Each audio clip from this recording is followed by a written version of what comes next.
di bawah PGI yang sangat menghargai kebersamaan. Ya, dan harus kita ketahui gereja GKI juga adalah gereja yang kuat dan kokoh. Kenapa? Karena kita punya kekuatan yang sangat luar biasa, kebersamaan yang sangat luar biasa, saling mendukung, saling menopang, saling memperhatikan satu sama lain. Siap kuat. Nah, selanjutnya Bapak Ibu, dari nas kita hari ini, ya, jika kita kaitkan dengan hari pertanian GKI, sebuah pertanian yang sangat baik itu ada di Tumpang Lahar, sekolah kejuruan pertanian yang sangat terkenal pada masanya. Ya. Dari sekolah-sekolah ini mencetak orang-orang yang luar biasa, menjadi petani-petani yang sukses, pengusaha yang sukses di bidangnya. Begitu. Ya.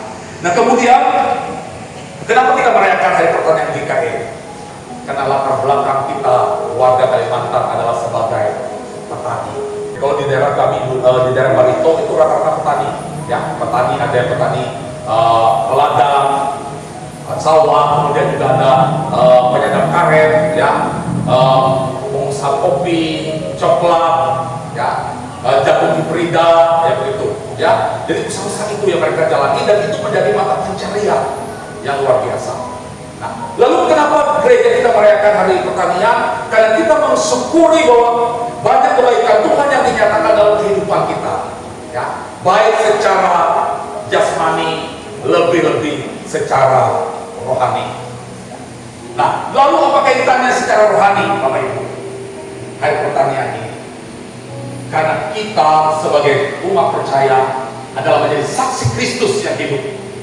Kita menabur benih-benih kebenaran firman Tuhan dimanapun kita berada.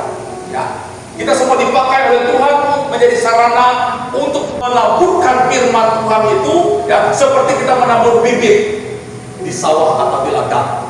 Ya.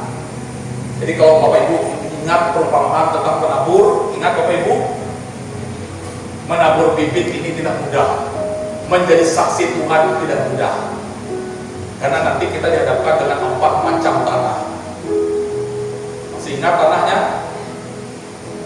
Yang pertama, ya, tanah di pinggir jalan. Benihnya jatuh di sana, tidak sempat hidup karena dipatok oleh burung. Tanah yang kedua itu adalah di atas batu. Sebentar saja dia hidup, tapi tidak akan kuat karena apa, akarnya itu tidak menyatu dengan tanah. Yang ketiga adalah di semak duri, bertumbuh sebentar tapi ia dihimpit oleh semak duri, akhirnya dia mati. Dan yang keempat adalah tanah yang subur, yang gembur, di mana benih firman Tuhan itu bertumbuh, berakar dan berbuah. Kita dipakai Tuhan menjadi alat kesaksian yang hidup. Ya, dari mana?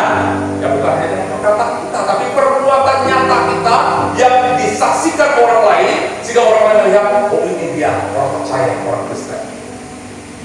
Ya, oleh karena itu, ya bangunlah kebersamaan, ikat dalam kesatuan, dan berkomitmen dalam iman untuk melakukan sesuatu buat Tuhan.